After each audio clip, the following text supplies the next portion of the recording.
Assalamualaikum warahmatullahi wabarakatuh. Hamdan wa syukran lillah. Allahumma shalli ala Muhammad wa ala ali Muhammad. Apa kabar teman-teman? Semoga di bulan Ramadan ini teman-teman dalam kondisi sehat selalu dan Allah senantiasa memberikan kesehatan kepada kita dan motivasi agar kita tetap bisa bersemangat dalam menjalani ibadah di bulan suci ini. Firman Booster kali ini kita akan membahas terkait tema yang berkaitan dengan kesehatan mental kita, yaitu kenapa masa lalu, kenapa tidak masa kini. Seperti teman-teman tahu bahwa internet di Indonesia semakin berkembang pesat. Pemerintah pun juga semakin gencar dalam melakukan riset-riset untuk meningkatkan kapasitas bandwidth yang digunakan. Namun, dalam penggunaan internet sendiri, terkadang kita belum bijak. Salah satunya yaitu dalam penggunaan media sosial. Sebuah riset yang dirilis oleh sebuah agensi marketing dari Inggris menyebutkan bahwa rata-rata penggunaan media sosial oleh masyarakat Indonesia yaitu lebih dari 3 jam. Padahal 3 jam itu merupakan 1/8 hari dari kehidupan yang kita jalani. Dalam penggunaan media sosial, tentu kita tahu bahwa di dalamnya banyak sekali manfaat. Namun juga itu bagaikan dua sisi mata uang juga. Ada positif, ada negatifnya juga. Beberapa postingan di sosial media pun seringkali hanya menampilkan apa yang menjadi kebahagiaan, apa yang menjadi ungkapan ekspresi dari emosi mereka. Terkadang sisi negatif tersebut tidak kita sadari, sehingga kita baru menyadari bahwa apa yang mereka posting itu adalah hal-hal yang positif saja. Jika kita tidak memiliki filter yang kuat dan kita belum menentukan standar hidup dan value dalam diri kita sendiri, maka bisa jadi kita telah tergiring sehingga terbentuk persepsi dalam diri kita bagaimana dalam menjalani hidup dan juga bagaimana standar kesuksesan itu. Ketika kita telah menyadari bahwa standar kesuksesan kita masih di bawah dari kondisi yang telah dicapai oleh orang lain, maka itu bisa menjadi salah satu penyebab kita mengalami insecure yang sering banget kita dengar saat ini. Lantas, gimana sih caranya kita biar kita gak ngalami insecure, biar kita bisa pede dan kita bisa memiliki motivasi yang kuat untuk menjalani hidup ini?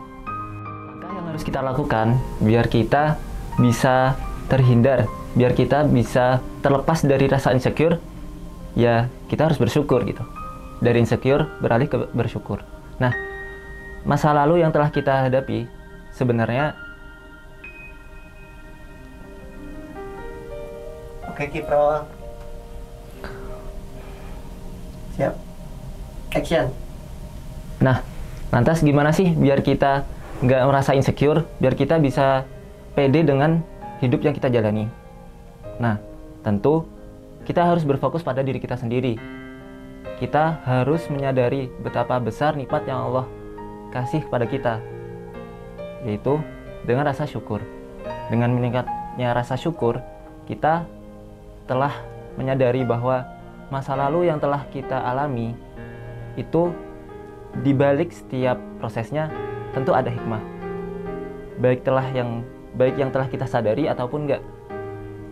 Nah, bisa jadi masa lalu yang relatif tidak menyenangkan itu merupakan proses di mana Allah ingin mendewasakan karakter kita, di mana Allah ingin kita lebih siap buat menghadapi masalah yang lebih besar lagi, agar kita dalam menghadapi masalah-masalah kehidupan selanjutnya kita telah siap karena ujian yang telah kita hadapi di masa sebelumnya. Oke, nah setelah kita menyelamatkan diri kita dari rasa insecure, gimana sih caranya biar kita bisa menyiapkan diri kita lebih baik lagi? Nah, Allah sudah menyebutkan dalam surat Al-Hasyr, A'udzu billahi minasyaitonir rajim. يا أيها الذين آمنوا اتقوا الله ولتنظر نفس ما قدمت لغد. Al-ayah. Nah, Allah udah nyebutkan tuh di ayat itu bahwa kita tuh diminta buat mengambil hikmah, mengambil pelajaran dari apa yang udah kita alami, apa yang udah kita jalani di masa-masa sebelumnya untuk menyiapkan hari esok gitu. Kita biar lebih siap, kita lebih tegar, kita lebih dewasa dalam menyikapi ujian-ujian kehidupan selanjutnya. Nah, kita perlu berfokus pada hal yang bisa kita lakukan. Ketika kita menyadari bahwa masa lalu tidak bisa kita ubah lagi, maka di situ kita akan bisa lebih mengoptimalkan kesempatan-kesempatan yang ada di saat ini agar masa depan yang kita jalani lebih baik dari masa lalu yang kita alami. Nah, kemudian teman-teman, kita juga perlu memahami sebenarnya tujuan hidup itu apa. Kemudian kita juga perlu memahami value dari dalam diri kita, sehingga kita bisa menentukan standar hidup kita, standar kesuksesan kita, dan jadikan itu sebagai prinsip agar tidak goyah ketika kita bersosialisasi baik di dunia nyata maupun dunia maya yang sangat liar saat ini.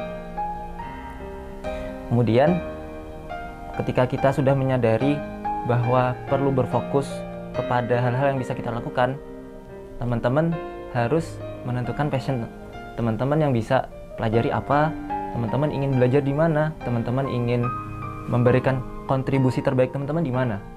Nah, dan tentu tetap kawal selama prosesnya, dalam tahapan-tahapan prosesnya, agar iman kita tetap terjaga, mental kita tetap sehat, dan tentu fisik juga.